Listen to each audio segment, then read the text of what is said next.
So ngayon mga kalibot, dito pa rin tayo sa Alin Samar. So dahil sobrang dami magandang place dito, stay tayo ng mga ilang araw dito. And ngayon mga kalibot, pupunta tayo sa isa sa mga beach dito. And mamaya mag-spear fishing tayo, mamahan tayo ng isda. And baka matiyempo natin yung isa sa mga sikat na surfer dito sa Alin Samar.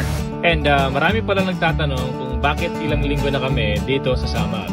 Una, dahil napakaraming magagandang lugar dito na talagang di mo aakalain. Pangalawa, di namin masyadong iniisip yung gastos kasi meron na kaming tulugan sa loob ng bahay jeep. Kaya di na namin need mag-rent ng hotel. And pangatlo, meron din kaming kusina kaya di kami masyadong magastos sa pangkain namin sa pang-araw-araw. And dagdag mo pa dyan na napakababait ng mga taong nakikilala namin dito sa Samar. Kaya tara, samahan niyo ulit kami sa panibagong adventure ngayong araw. And isi-share namin sa inyo ang ilan sa pwede mong puntahan kapag nagpunta ka rin dito. Bata pa lang ako, gusto ko nang malibot ang buong mundo. Ngayong malaki na ako, simulan natin sa paglilibot sa buong Pilipinas. Kasama ang tropa, pamilya at mga bagong makikilala. Bumili ako ng lumang jeep na hindi na ginagamit at i-convert natin to para maging camper jeepney. Lalagyan natin ng kwarto, CR, sala, kusina, top load at may solar sa taas. Para kasaman tayo mapadpad, ready tayo. At pag napadaan kami sa probinsya nyo, tara, sama ka! Lilibutin ang buong Pinas, isasama ko lahat ng may gusto. Pagdating ko dyan sa probinsya nyo, dapat ready na lahat ng mga gamit mo. Magpaalam ka na sa nanay mo, makiusap ka na rin dyan sa boss mo. Lalo na pati sa jowa mo, kasi aalis tayo kahit saan mo gusto. Abutin man tayo sa dulo ng mundo, di ka magsisisi, pangako yan sa'yo.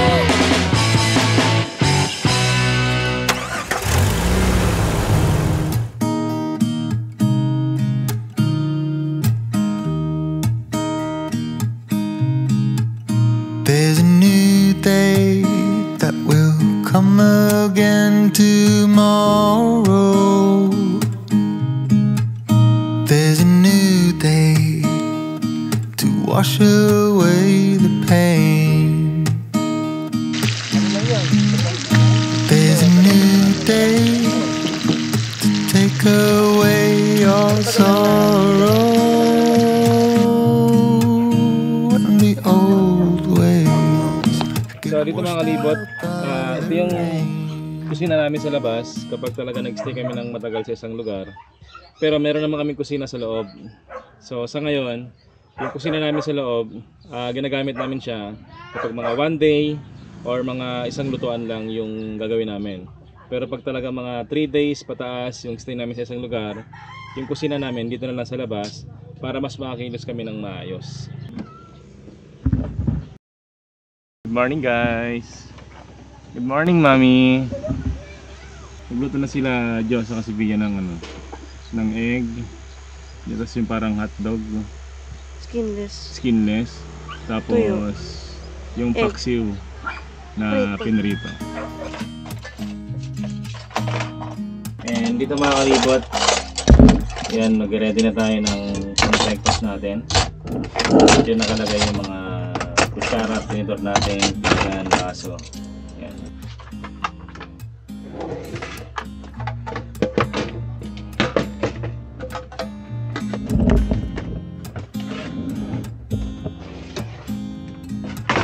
So mga kalibot, meron tayong dumating na parcel. Sa mga nagtataka, paano kami nakakapagpadala ng parcel, ginagawa ko is pinapadala namin order from Shopee or other shopping platform, and then ipapadala namin sa permanent na bahay namin, and then yung mga kapatid ko ipapadala naman siya sa amin. Kaya so, ang mahal kasi ng shipping 135 per parcel pag dito diretso. Madaming, kumbaga marami to So, parang, kapag bawat isang parcel, 135. Kaya, doon, 0 yung shipping pag doon. Kaya, doon ko napidala, mas nakakatipid. Tapos, ang nagastos ko lang dito sa shipping ay 100 something. Kasi sa Shopee rin to. Sa Shopee rin yung checkout. So mga kalibot, sa Shopee namin to check out dun sa seller account namin. Pero full amount. So hindi kami nagagamit ng checkout purpose only. Bali, ang laman guys ng mga parcel ay yung mga learning materials ng mga bata para sa homeschooling nila. So mula Cavite, pinadala namin siya dito papunta sa current location namin, which is Alin Samar. Tapos kasabay na rin nun, yung mga ibang damit na pinatahi namin and yung cellphone ay ibibigay namin kay Tiko. Kasi sa aming lahat, siya lang po ang walang cellphone na ginagamit. Saka para makausap na rin niya ng malaya yung family niya sa Ligaw Albay. Binubuksan na nga nila mami yung cellphone na para kay Tiko. Uy, gagamitin. Ano pakiramdam mo, Tiko? Ano pakiramdam mo? Ang saya. Ang saya mag-aral. Uy, team kalibot. La, Saya. parang akin to ah. Walang pangalan natin. Meron sa loob. Kasi ano daw, Berry 2008 daw pag may Ba't sa pangalan. loob, ate? Ayaw kasi ni, sabi niya Berry 2008 daw Wala pag po. nasa labas. Sa sa balik, sa leeg, sa likod. Sa batok, Saya sa daw batok. mag-aral ngayon ah. Biya. Uy, akin agad. Tingin nga. O, di ba? Sabi mo maliit. Parang sakto lang sa'yo. Talaga, oh. Sana. Ano? Buksan na daw. Wait lang, wait lang. Ako mag-aral. Nagpapawisan ako. Mas na-appreciate mo pa ata to kaysa sa babasahin mo ah. Bless you.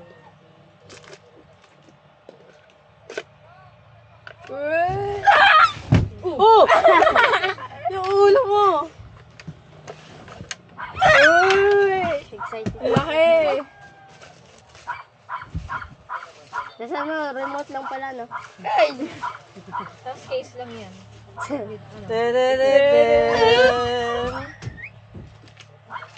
Excited agad. Ano, hindi mo pa magagamit eh.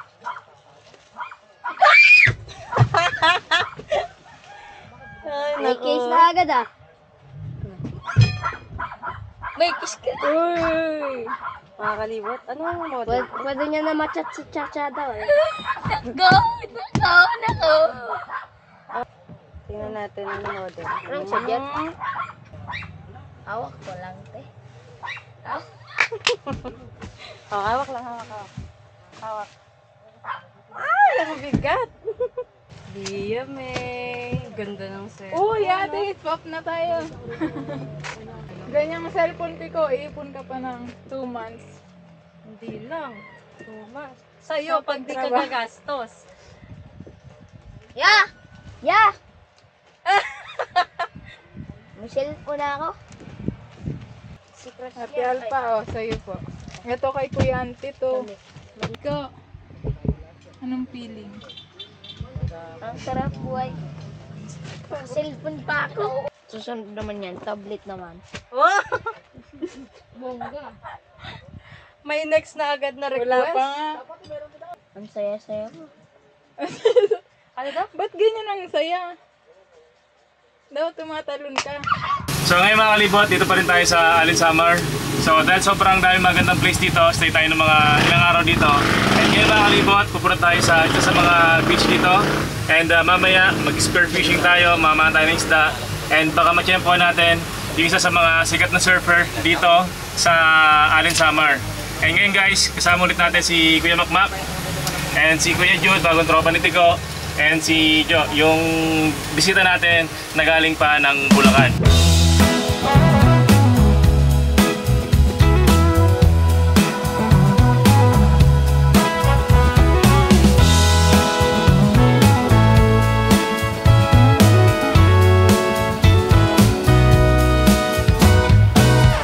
I've heard the rumor, I've heard the talk on the town.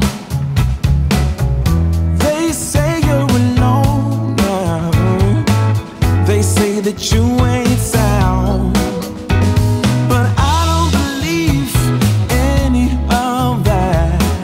I've got a whole nother view. Kapuro, dito po tayo ngayon sa bahay Jeep dito sa Randeta. Dito po si Tiko, may bagong cellphone to. Tuwang-tuwa siya ngayon kasi may bagong cellphone ha. Yeah, like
mga libot, dito tayo sa Kabakungan Beach. Merong ulit nag-invite sa atin dito sa beach resort nila.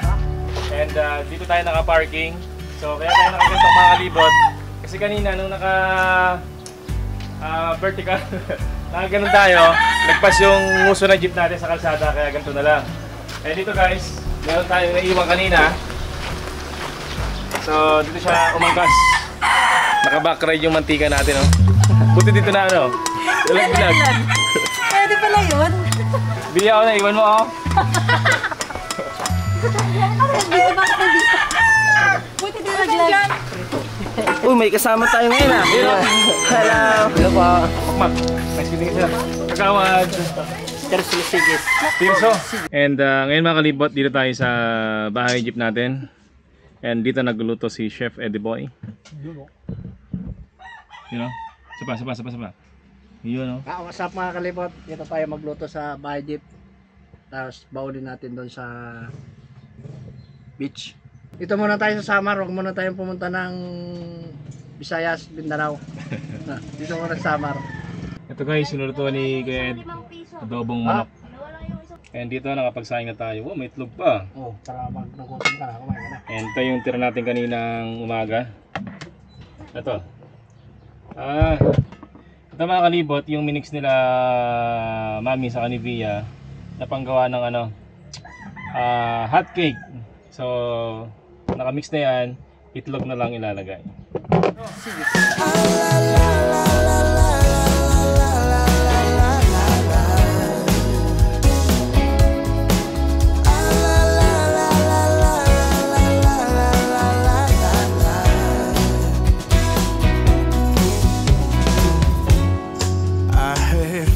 Of mine who saw you just the other day.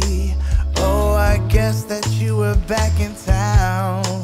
It's been a long time since you've been around. Remember when we used to make the streets unsafe together, baby? We were young and foolish then. Oh, how I wish we could go back again. Decided it's been too long, baby. Reaching out to touch your heart, hope for a maybe. I get a one-way ticket down to memory lane. There are two hearts beating, just nothing will ever be the same. We had a chance, babe, to work it all out, but we blew it on our foolish pride. And now I wanna scream and shout, I love that I love you. Wanna shout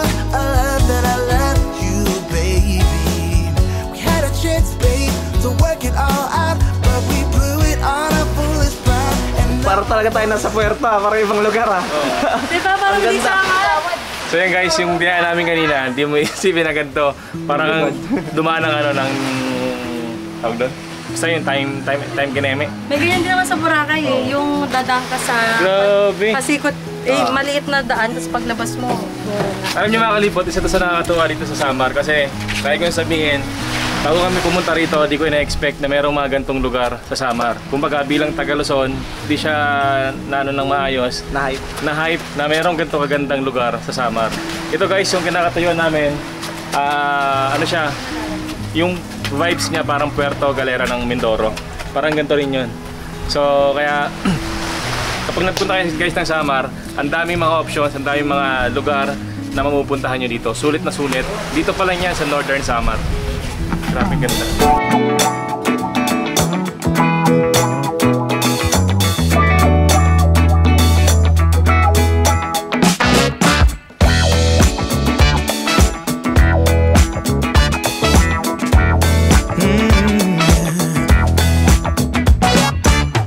I took a stroll downtown this evening. So ayan mga kalibot, dito tayo sa Kabakungan, Allen Samar. And dito tayo sa Buenos Dias Resort nila Attorney Aljon Diaz. Ano po, kababata, classmate, kumpare ni Kagawad Makmak. So swerte natin guys kasi meron tayong gantong place ngayon. And di mo akalain talaga sa Samar na merong magagandang lugar tulad nito.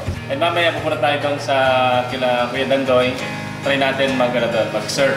So, magpapaturo tayo kung paano mag-surfing. Paddleboard kayo. Paddleboard. Dito paddleboard. Surfing. Ito magaling to. Surfer, paddleboarder. Uy, no? Yun! Ay, papaturo tayo dyan. Maturo nga kayo mamaya. Turuan mo sila mag-paddleboard. Paturo ko kaya. Wow, sarap naman.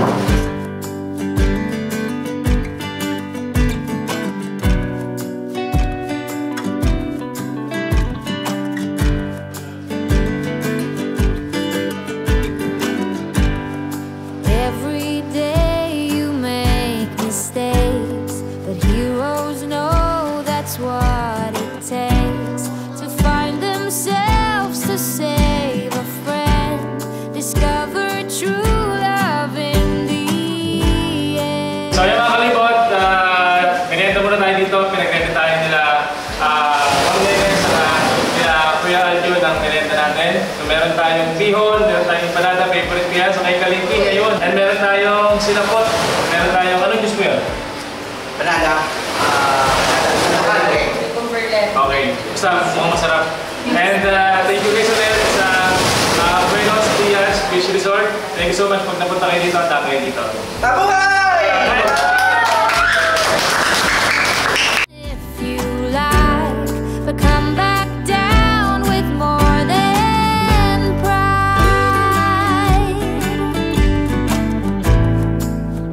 These things I wish for you.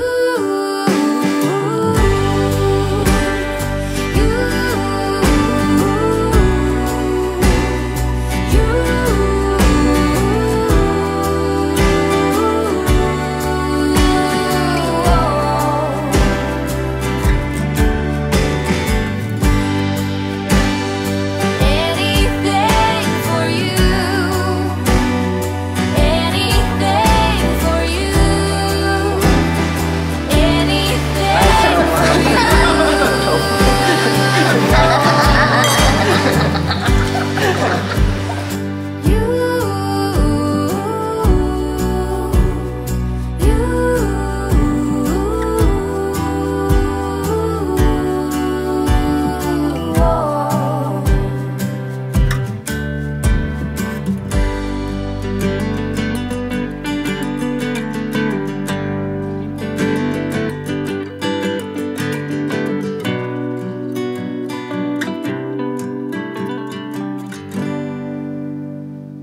So, dito mga kalibot, kasama natin si Drew. Hi, Drew. Hello. And ito yung mga nahuli nila sa mamamana nila. Ano pa kasama mo? Ano, si Raul po. Si Raul, ikaw? Richard. Richard. Si Raul, si Richard, saka si Drew. So guys, ang dami oh. Dami nilang huli oh. Anong isda to? Ano ba to? Tawagin sa amin ito. Suga. Suga. Kulay ko lang sila. So guys, ang gamit nila yung pana. So ako di ako marunong gumamit nito. And papaturo tayo one of these days kay Kuya Drew paano gamit ito. And meron silang meron silang ginagamit oh. Yung para sa paa. Para mabilis pag ano, lumangoy. And dito meron silang goggles. Yung guys oh. Gawa nyo lang to, Drew? Yung goggles? Gawa nyo lang to? Bili rin to, ganito. Ito guys oh. Yun yung pana nilang haba oh.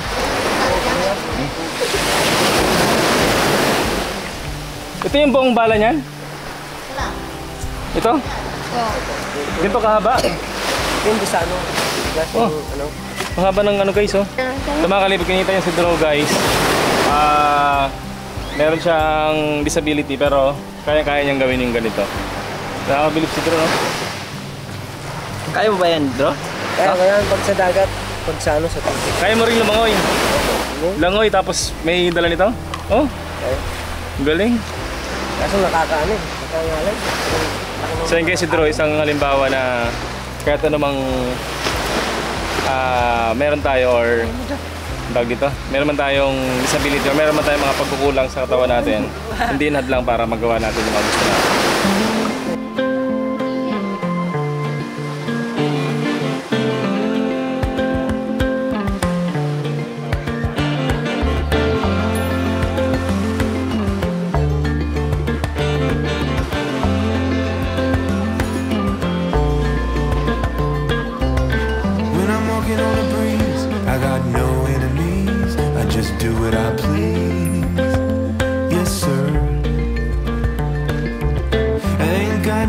things. No money, no means, just a wind in the wind.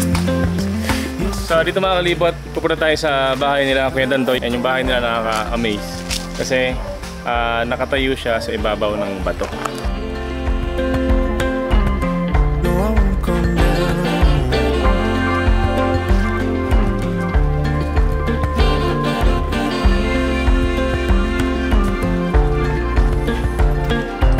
I used to bounce on knees, fresh from the oven, chubby and carefree. I had a mind at ease. Now I oversee the trees, birds and the beasts and the man and his empty deeds. I see everything. I got my feet on a cloud and I won't come down. Ang bahay na bato. Alam, galing! Yan ang bato na bahay. Paano naging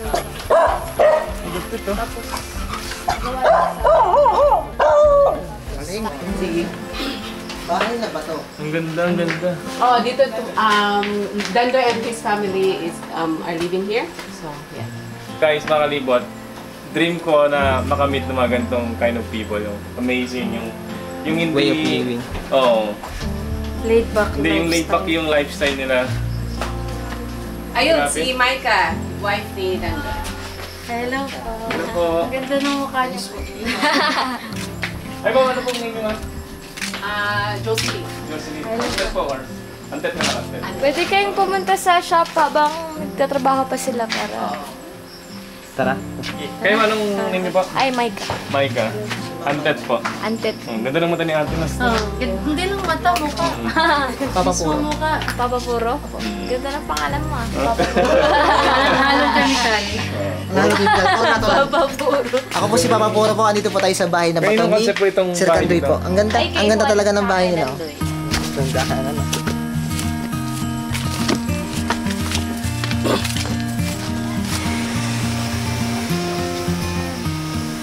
Flying low under the radar, like a Nighthawk stealth plane. You are hiding out in the shadows, keeping from the light of day. Nobody should ever have to live that way.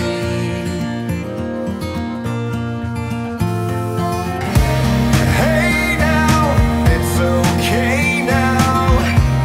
You don't have to hide from the world no more. Hey now, it's okay now. It's your time to soar.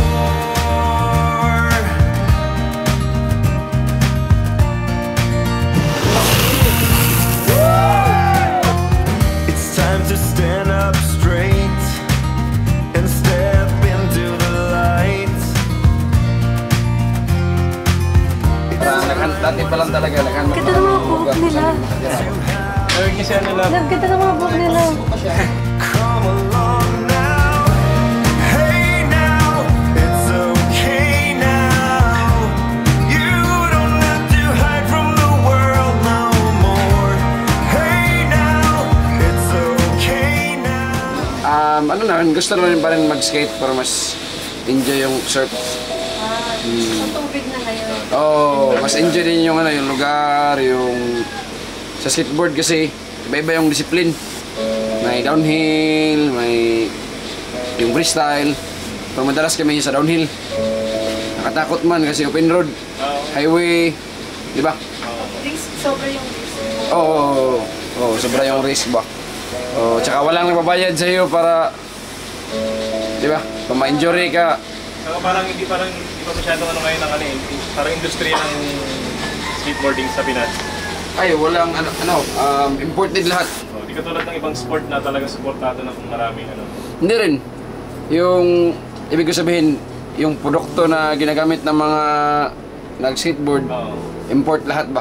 Walang local manufacturing. Parang pag sinabing may industry or wala, parang andyan yung industry sa, di ba? Paggawa ng mga boards, pag... Ibig niya sabihin is from panghanap buhay standpoint ba?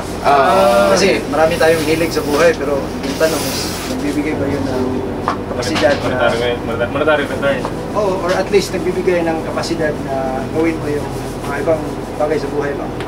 So sa skating, saan siya lugi sa surfing kasi yung skating yung mga gamit galing pa sa abroad lahat. Nahihirapan tayo mag-compete ba? Pero sa surfboard, merong demand. Kasi mahirapan mag-ship ng ganyan kalaki from Australia, America. So may ano talaga. Yung level ng kasi yung board nila from the States mga 50 to 100,000. Ang isa pong ganyan? Mahal kasi yan. Mahal yan. Pero dito mga ano lang, a third of the price lang. Dahil wala tayong shipping. Tapos lalo na dito kami sa probinsya. Mas magawa. Gumagawa sa city. Local, parang local yung... Mas kaya din natin gawin yung surfboard kaysa skateboard. Yung skateboard, yung board lang kaya mong gawin, pero yung gulong, yung trucks, kailangan mo ng CNC machine siguro. O unlike sa surfboard ba na pwedeng... Manual. Mano-mano ba? Pwedeng kamay lang ba? Di ba? So basically yung sinasabi niya, as an athlete, nagsimula kayo sa usapan niya na athlete siya. Or hobbyist. Maraming hobby naman dyan, pero dumating na siya sa point na naghanap na siya ng hanap buhay. So hindi niya nakita hindi niya nakita sa pagiging athlete sa downhill skateboarding, nahirapan siya. Kasi kahit ngayon, makikita mo yung mga athlete of the present na nahirapan pa rin pumunta sa mga event. Practicality ng. Yun. Kumbaga, yun yung pinaka-word. Ganun din po sa amin in-explain, hindi sapat na masaya ka lang. Kasi syempre, meron mga nakadepende rin sa'yo. Kailangan mong bumili. Yung masaya, madali lang yan. Yung masaya, madali lang. Choice mo yun eh. Kung gusto masaya, tama ka lang dyan. Yun nga, yung sabihin nila na love at first sight, sinasabi ko sa mga anak ko, dapat practicality yung tingnan mo. Kasi love grows better if you're practical. So mag-grow lang yung love. Di ba? Susunod lang yan. So, yung importante is may hanap buhay ka. Kung okay na yun, baka pwede mong mahalin mo na yun. May natutunan na ka. Nice. Huwag puro pag-ibig. Hindi practical. Ay, ito pala, para pala dito yan. Praktikalan. Umibig pa rin. Kumbaga, maniwala na kayo kay Sir kasi siya, yung experience na talaga sa ganun. Kaya dapat maniwala po tayo sa kanya. Taong 2016 nang magpunta sila Kuya Juan, Dandoy at ang grupo nila dito sa Kabakungan. Wala pang mga resort at hindi pa ganun ka-develop ang lugar. Punta kong tawagin ng mga taga dito ang lugar dahil ito ay nasa dulo. Hanggang sa tinawag nila Kuya Juan na Punta Kaba na pinaeksing Punta Kabakungan. Makalipas ang ilang taon, unti-unting nakilala ang lugar, dumami ang resorts at tinawag din itong Kaba Beach. In the strangest ways, and sometimes you just can't keep love alive.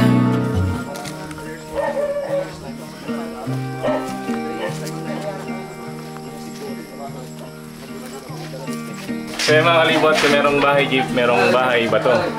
And dito guys, grabe. Yung bahay nila, pang pinaka-foundation is mga bato talaga. Para kang bumalik ng panahon na sa Stone Age. Pero very amazing. Yung may ilaw. And amazing people. Amazing house, amazing people, amazing place.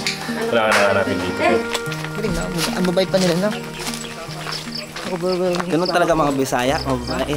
Ganun talaga. Kaya magmahal kayo ng mga Bisaya. Katulad din ni Sir Dandoy from Cebu yun. Bisaya din yun. Si Sir Juan from Bisaya din yun.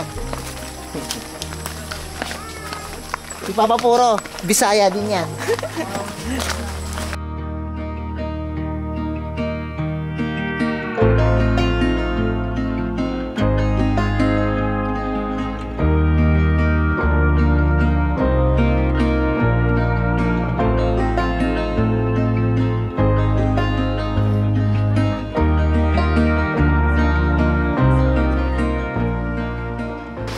Five years. Ganyan, 5, 10, 15, 20. Sa kanya, ganyan, siguro 20. 25 pa. Tabi ka, Telpa. Naputol na. Tabi ka dito. Ay, sorry, okay lang. Ilang years mo yung sa'yo? Mga Ilan at least 20 siguro. Oo. Daddy ko yan. Kumapabol na ako dito. Grabe, no?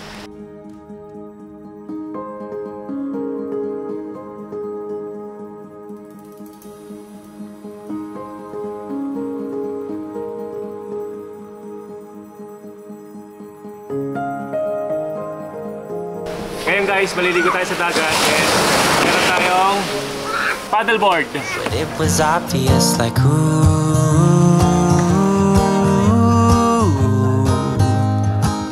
they would be together.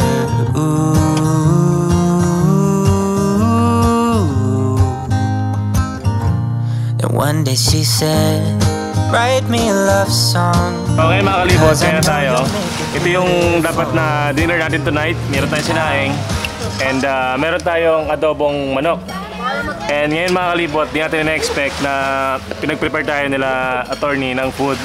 So sobrang thank you ulit kila attorney Aljun, kila Ma'am Nene, and dito sa Buenos Dias, Caba. And tara mga kalibot, kain muna tayo. Yan. Tara, tara, tara.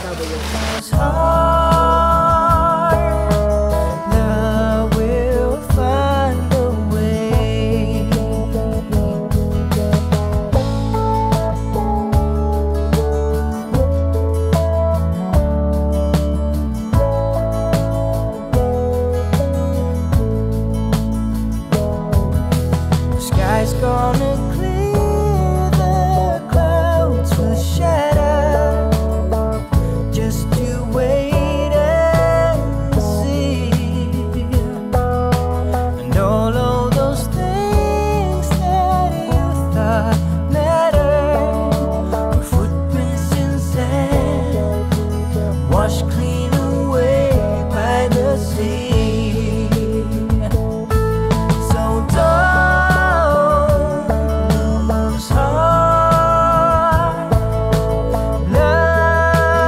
Yeah. Ay. Galing ka? Vlog ninyo, vlog ko.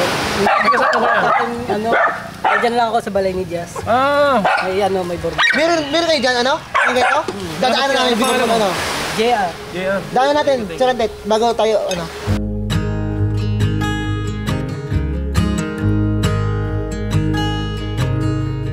Oh my child, I know you're hurt and you can't let go. It's not your fault and you don't deserve all the bad and the hurt.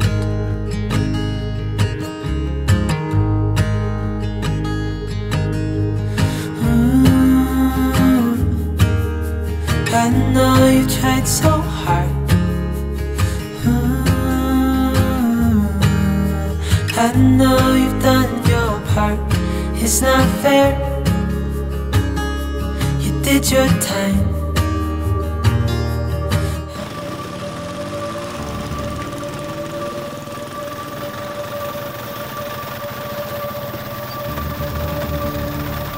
So ngayon mga kalibot, dito tayo sa Ginarawayan. And sa dina sa pagkakataon, nakasabit tayo ng wire. So gabi na kasi, madilim na. And kanina naman kami dito, di naman kami nakasabit. Wawaba kasi. And so ngayon, baka nakabala tayo ng mayroong linya ng wire. So hindi tayo alis dito hanggat hindi nakakabit yung wire na nasabitan natin.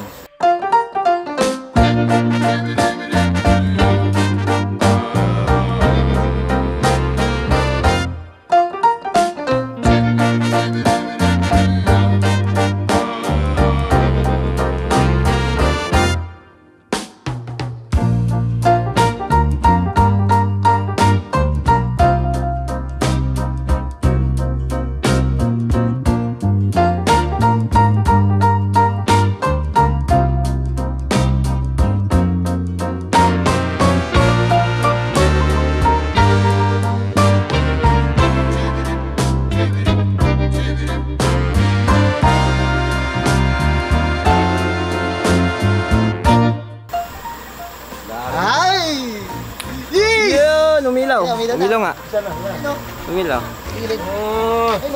Ay, umilaw na. Street light nga siya. Yun. Palakpakan naman. So yan guys, umilaw na. Palakpakan! Woo! And guys, salamat kay Kuya Tangga and Tangga and Friends. Tangga and Friends. Woo! Mga baba. Kay Ginarawayan. Sa lahat ng tumulong, kila Kuya, yung mga taga-hawak ng flashlight, yung mga taga-hawak ng hagdan, taga-abot ng plies, taga-abot ng... Marami yun, nakapag-vlog pa tayo sa ganitong mga kanina eh, mga gwardiya dito. Yun o. May Tangga lang malakas guys. Kuryentes yan. Yan, no?